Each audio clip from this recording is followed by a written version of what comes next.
तमन्ना को लेके मेरी कोई प्रॉब्लम नहीं है, बस ये कि बाहुबली में इतने अच्छा इन्होंने फिल्म करी, सडनली हमारे जैसे सॉन्ग क्यों करने लग गए, आइटम सॉन्ग।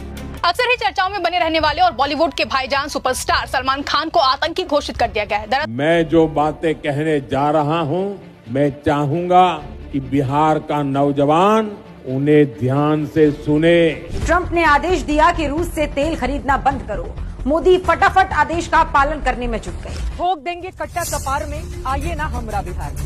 ये है घोड़े पर सवार गोदी मीडिया। जो रील्स पर रील्स बन रही है ना, उसमें भाजपा और एनडीए की नीतियों का बहुत बड़ा योगदान है। पीएम मोदी ने अडानी को दिलवाए एलआईसी के 33,000 करोड़। मोदी की रैली से महिलाओं का सोना चांदी लुट गया। एक बार जरा ये वीडियो देखो। विश्व प्रसिद्ध जाहिर ध्रुव राठी ने कहा था कि आप पटाखे मत फोड़िए, इससे प्रदूषण फैलता है। राहुल गांधी की सारी फोटो आई। राहुल गांधी दिवाली मनाने कहाँ पहुंचे? 135 साल पुराने मिठाई की दुकान में लड्डू बनाने, लेकिन दिया जलाते हुए फोटो नहीं दिखा राहुल गांधी। अभी बता दे। बिग बॉस 19 में नया ड्रामा शुरू हो गया है। दरअसल अश्नूर कौर और अभिषेक बजाज ने घर का एक बहुत बड़ा नियम तोड़ दिया है। दोस्तों देखिए, भाजपा सरकार में पुलिस खड़ी होकर गरीब सब्जी वालों की दुकान पर बुलडोजर चलवा रही है। तमन्ना को लेके मेरी कोई प्रॉब्लम नहीं है, बस ये कि बाहुबली में इतने अच्छा इन्होंने फिल्म करी, सडनली हमारे जैसे सॉन्ग क्यों करने लग गए, आइटम सॉन्ग। ओके, तो अगर वो कर रही है, अगर उनको प्रोड्यूसर्स ऑफर दे रहे हैं तो क्या आप जो बड़ी बड़ी फिल्में, करोड़ों की अरबों खरबों की फिल्में जो मेन हीरोइन में आके अब सडनली 5 लाख रुपए का गाना करने का मतलब नहीं है। 5-10 लाख का गाना का क्या मतलब है?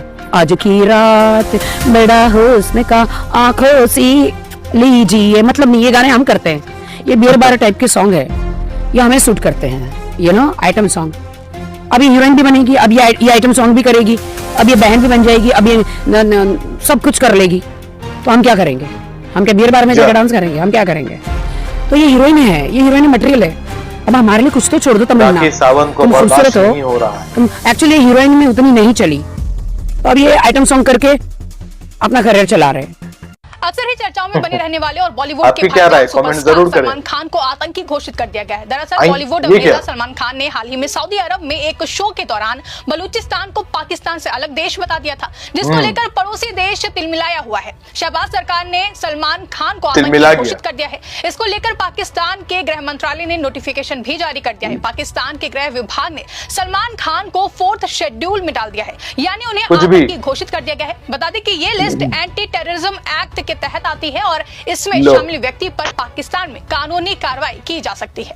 दोस्तों, बीजेपी अपनी कथित मुस्लिम विरोधी छवि को करते हुए लगातार देश को हिंदू राष्ट्र बनाने का दावा करती रहती है। उत्तर प्रदेश के मुख्यमंत्री योगी आदित्यनाथ को भी अक्सर ही एक है तो सेफ है जैसे नारे लगाते हुए सुना जाता है। इसी बीच योगी कैबिनेट के मंत्री प्रभु श्री राम नाम पर ऐसा एक बयान दे गए हैं जिससे सियासी बवाल मच गया है। दरअसल सुल्तानपुर में नगर विकास मंत्री AK शर्मा ने दीपोत्सव की बात करते हुए कहा कि जो लोग राम, भारतीय संस्कृति और सनातन धर्म को नहीं मानते, उन्हें इटली एक्सपोर्ट कर देना चाहिए। जिसके बाद लोग सवाल उठाने लगे कि क्या अब हमें अपनी आस्था बीजेपी नेताओं के सामने रखनी पड़ेगी, और क्या हिंदुस्तान जहां हिंदू और मुसलमान एक साथ रहते हैं उस देश में इस तरह के बयान शोभा देते हैं? फिलहाल मंत्री AK शर्मा के इस बयान पर आपकी क्या राय है? कमेंट सेक्शन में हमें जरूर बताएं। मैं जो बातें कहने जा रहा हूं, मैं चाहूंगा कि बिहार का नौजवान उन्हें ध्यान से सुने। बिहार में एनडीए सरकार ने युवाओं को बेरोजगारी के दलदल में धकेल दिया है। बिहार का नौजवान ध्यान से सुने। बीजेपी जेडीयू ने पेपर लीक से छात्रों का भविष्य बर्बाद कर दिया है। बिहार का नौजवान ध्यान से सुने। एनडीए सरकार में बिहार अपराधियों का अड्डा बन चुका है। बिहार का नौजवान ध्यान से सुने। नीतीश कुमार ने जनता के 70,000 करोड़ रुपए घोटालों की भेंट चढ़ा दिए, और ये बात हर कोई महसूस करता है।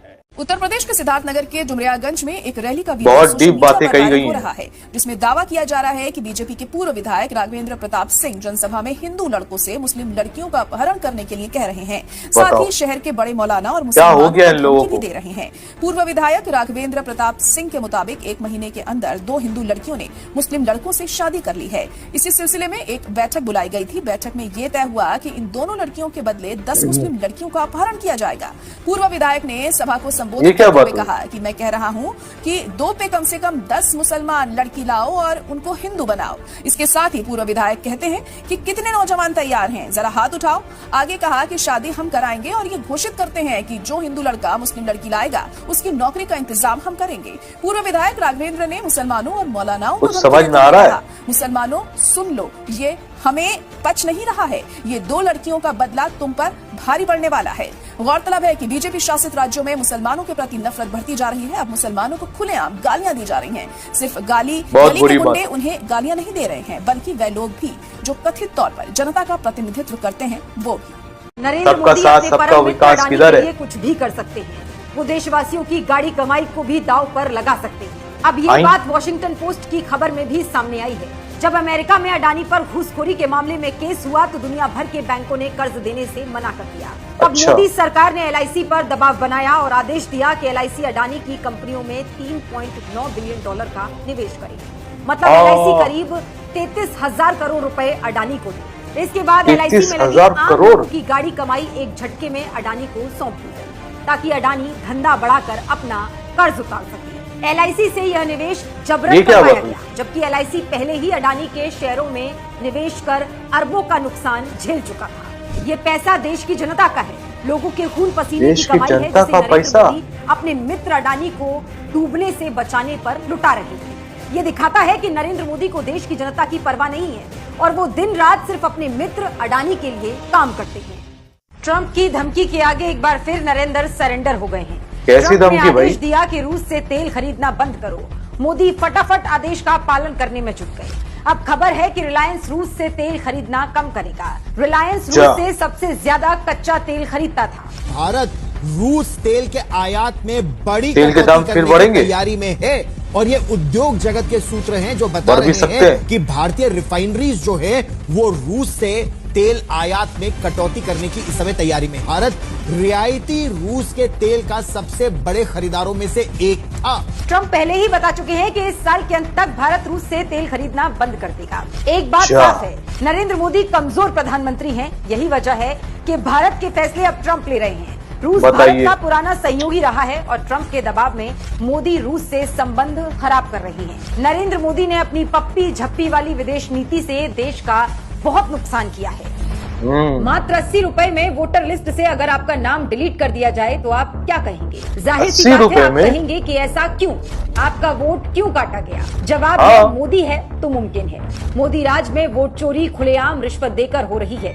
मात्र 80 रुपए देकर वोटरों को डिलीट किया जा रहा है। नेता विपक्ष राहुल गांधी जी ने कुछ दिन पहले सबूत के साथ कर्नाटक के आलंद में हुई वोट चोरी का पर्दाफाश किया था, जिसके बाद SIT ने जांच शुरू की थी। जांच में जो तथ्य सामने आए उन्हें सुनकर आपके पैरों तले जमीन खिसक जाएगी। SIT को सबूत मिले हैं कि आलंद सीट पर हर एक वोटर को डिलीट करने के लिए 80 रुपए का पेमेंट किया गया था। कर्नाटक SIT ने जांच में पाया कि वोट चोरी के इस खेल में 6018 वोटरों के नाम डिलीट करने के लिए फर्जी आवेदन किए गए, जिसके लिए कुल 4.8 लाख का पेमेंट हुआ। वोटर डिलीट करने के ये फर्जी आवेदन कलबुर्गी के एक डेटा ऑपरेटिंग सेंटर से भेजे जा रहे थे। इस मामले में SIT ने बीजेपी नेता सुभाष गुट्टेदार, उनके बेटों और उनके चार्टर्ड अकाउंटेंट के ठिकानों पर छापा मारकर 7 लैपटॉप और कई मोबाइल फोन बरामद किए हैं। सोचिए बीजेपी कितने योजनाबद्ध तरीके से और कहां-कहां वोट चोरी करती है। चुनाव आयोग की मिलीभगत से विपक्षी वोटों को काटा जाता है। बीजेपी फर्जी वोटरों को जोड़ती है और इस तरह वोट चोरी करके सरकार बनाती है। खुद मोदी जी वोट चोरी करके प्रधानमि बने हैं। मैं अचंभित हूँ, ये क्या कह रहे हैं? क्या लालू यादव अभी ये डिबेट बड़ी जबरदस्त तो चेहरा नहीं बन सकता, लड़ नहीं सकता राजनीति में आने के लिए? क्या अखिलेश यादव का कोई नहीं हो सकता? क्या हो गया है? चला गया है? शब्दों से बात ना बने तो शरीर को सत्ता से बाहर रहते तो ऐसा होता है। फिर यही सवाल है कि ये मानना कि एक ही परिवार का राज होगा, ये क्या वाकई मुद्दा जनता के बीच में नहीं जाता है? क्योंकि हम बॉलीवुड में बात करते हैं नेपोटिज्म की। अगर एक सवाल का जवाब मेरे का आप और ये दोनों देते हैं तो मैं आपके सवाल का जवाब दूंगा। जी बोलिए। उत्तर प्रदेश में एक पीठ है, गोरखनाथ पीठ, गोरखपुर में, जो बहुत प्रसिद्ध है। बिल्कुल। उसके महंत थे महंत अवैधनाथ। बिल्कुल। उनका असली नाम था कृपाल सिंह बिष्ट जी। वो उत्तराखंड से आए थे। उनके भतीजे अजय सिंह बिष्ट आ गए उनके पास। उन्होंने अपने भतीजे को योगी आदित्यनाथ बना के उस पीठ का पीठाधीश्वर बना दिया। तो उन्हें अपने भतीजे के अलावा कोई और नहीं मिला था पूरे देश में। और वही उनकी जगह सांसद बने और आज मुख्यमंत्री हैं। तो ये परिवारवाद है नहीं है। ठोक देंगे। अब इसका क्या जवाब है? आइए ना हमरा बिहार में। ये देखो घोड़े पर अभी को देख लो। मीडिया जिसको आपके मुद्दों से कोई लेना देना नहीं है। इस गोदी मीडिया का सिर्फ ये काम है कि दलितों वंचितों की बस्ती में जाएं, जेबों में हाथ डालकर वहां जाकर तड़ी मारें और जब भारतीय जनता पार्टी के नेताओं से इंटरव्यू करें तो उनके सामने नतमस्तक होकर उनके एजेंडे को आगे बढ़ाएं। मगर आज मैं ये चर्चा आपसे क्यों कर रहा हूं? तिहाड़ जेल में पत्रकारिता का नाम रोशन करने वाला ये शख्स ANI को दिए गए इंटरव्यू में ये कहता है कि आजकल लोग न्यूज चैनल्स नहीं देख रहे। क्यों? क्योंकि न्यूज चैनल्स जनता के मुद्दे नहीं उठा रहे। पर लोगों ने आना कम कर दिया। उसका सबसे बड़ा कारण क्या है? उसका कारण ये है कि न्यूज चैनल लोगों के साथ डिस्कनेक्ट हो गए। जबकि ये कहा जा सकता है दोस्तों कि आज गोदी मीडिया न्यूज बड़ी बात बोल की जो बुरी गत है उसमें इस व्यक्ति का सबसे बड़ा योगदान। ये वो व्यक्ति है दोस्तों, याद कीजिएगा आज से कई साल पहले इस वीडियो में ये कथित तौर पर वसूली करते हुए पकड़ा गया था, जिसके चलते इसे कम से कम 3 हफ्ते तक तिहाड़ जेल में बिताना पड़ा था। नवीन जिंदल का ये मामला था और यहां पर ये व्यक्ति पकड़ा गया। ये वो व्यक्ति है दोस्तों, याद कीजिएगा, उमा खुराना नाम की एक टीचर को इसके चैनल ने वैश्याओं की सरगना बताया था। उमा खुराना को जनता ने मौत के घाट उतार दिया था और आज ये व्यक्ति ज्ञान दे रहा है कि हम जनता के मुद्दे नहीं उठाते। क्या इनको वाकई शर्म आती है? गौर फरमाएं, न्यूज 18 क्या कचरा चलाता है। ये देखिए, गुल्लू धर्म के नाम पर जानलेवा धर्म, तो डर गए मुसलमानों को डराने वाले। गरबा पर पत्थरबाजी अपराध या जिहाद, भगवाए हिंद से हारेगा गजवाए हिंद। हिंदुओं के साथ आने का टाइम आ गया। हिंदू आबादी घटेगी, अराजकता बढ़ेगी। स्कूल में भगवा वर्सेस हिजाब क्यों? बॉर्डर पर बड़े भाईजान, खतरनाक है प्लान। तुम लोग पत्रकारिता और इंसानियत दोनों के नाम पर कलंक। प्रधानमंत्री मोदी कहते हैं रील एक रोजगार। एनडीए ने डेटा सस्ता किया, इसलिए बिहार का युवा भी रील बनाकर कमाई कर रहा। इससे दुखद और अफसोसनाक बयान कुछ नहीं हो सकता। प्रधानमंत्री का यह बयान रील के अर्थशास्त्र, उसकी लागत और कमाई की सच्चाई से भी बहुत दूर है। अगर यही बात होती तो 20 साल से मुख्यमंत्री रहे नीतीश कुमार बिहार के युवाओं को 1000 रुपया भत्ता नहीं देते, महिलाओं को रोजगार के लिए 10,000 रुपए चुनाव से पहले उनके खाते में नहीं डालते। कायदे से नीतीश कुमार को रील बनाने के लिए युवाओं को 10,000 देना चाहिए था, ताकि रील के रोजगार को अदानी और अंबानी के स्केल पर बिहार के युवा पहुंचा देते।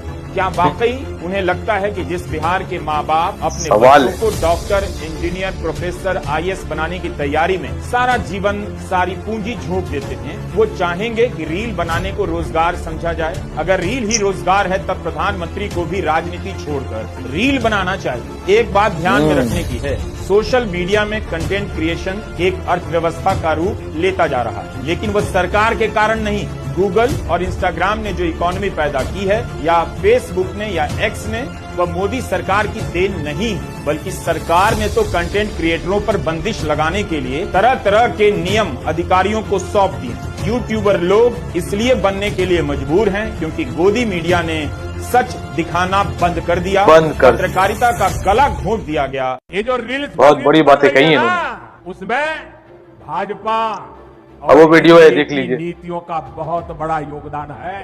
बिहार के बहुत सारे युवा इंटरनेट से अच्छी खासी कमाई भी कर रहे हैं। हिंदुस्तान के युवाओं, बात समझ जाओ, आपको भूखा मारा जा रहा है, आपको बेरोजगार बनाया जा रहा है। भैया हिंदुस्तान में रोजगार ही नहीं है। आप लोग 12 घंटे, 7 घंटे, 8 घंटे रील देख रहे हो। ये जो फोन है जिसपे वो रील देख रहा है, बनाया किसने? ये चाइना के युवा ने बनाया और हिंदुस्तान के अरबपतियों ने चाइना का माल हिंदुस्तान में बेचा। रोजगार छीन लिया, चाइना के युवा को फायदा हो रहा है और हमारा जो युवा 7-7 घंटे रील देख रहा है। आपको मालूम है अदानी का बेटा, अमित शाह का बेटा रील छील नहीं देखता, वो 24 घंटा अपना धन गिनता है। आप आधा घंटा रील देखते और 12 घंटा काम करते हिंदुस्तान के लिए, हिंदुस्तान को बनाने का, बिल्ड करने का काम करते। वैसा हिंदुस्तान हमें चाहिए। मोदी जी ये नहीं चाहते। मोदी जी चाहते कि आप दिन भर मोबाइल पे रहो और भूखे मर जाओ। पीएम मोदी ने अडानी को दिलवाए LIC के 33,000 अब डिटेल में थोड़ी सी करो है कि अपडेट है। पैसों का इस्तेमाल किस लिए हो रहा है? अडानी की सहायक कंपनी का कर्ज चुकाने के लिए पिछले साल अमेरिका ने अडानी पर धोखाधड़ी और रिश्वतखोरी के आरोप लगाए थे, जिसके बाद अडानी ग्रुप पर कर्ज का बोझ बढ़ गया, विदेशी बैंक पीछे हटने लगे। बस फिर क्या था, एक दोस्त ही दोस्त के काम आता है। तभी भारत सरकार ने एक स्ट्रेटेजिक योजना बनाई। वॉशिंगटन पोस्ट की रिपोर्ट के मुताबिक मई में एक प्रस्ताव तैयार हुआ। LIC जो गरीब और ग्रामीण परिवारों को बीमा देती है, अडानी की कंपनियों में $3.9 अरब का निवेश करेगी। 30 मई को अडानी पोर्ट्स की एक कंपनी ने $585 मिलियन का बॉन्ड जारी किया और पूरा बॉन्ड सिर्फ एक निवेशक ने खरीदा, जो थी LIC। लोगों ने इसे पब्लिक मनी का मिसयूज कहा। दस्तावेज बताते हैं कि DFS, नीति आयोग और वित्त मंत्रालय ने मिलकर इस योजना को मंजूरी दी। पर्पस अडानी में विश्वास दिखाना और अदर इन्वेस्टर्स को आकर्षित करना। अब सवाल ये है, क्या ये निवेश वाकई देश की आर्थिक प्रगति के लिए था या फिर एक अरबपति को बचाने की कोशिश? अडानी ग्रुप ने कहा सरकार की इसमें कोई भूमिका नहीं थी और हमारी ग्रोथ मोदी जी से पहले शुरू हुई थी। लेकिन LIC, DFS और PMO ने कोई जवाब नहीं दिया। अडानी के नाम होते देश और देश की संपत्तियों में लुटाई जा रही सरकारी दौलत पर आपका क्या कहना है? कमेंट करके जरूर बताइए। और RSS के खिलाफ महाराष्ट्र के दलित संगठनों ने मोर्चा खोल दिया है। सभी दलित सड़कों पर RSS वापस जाओ और RSS मुर्दाबाद के नारे लगा रहे हैं। आ गए एकदम जोश में।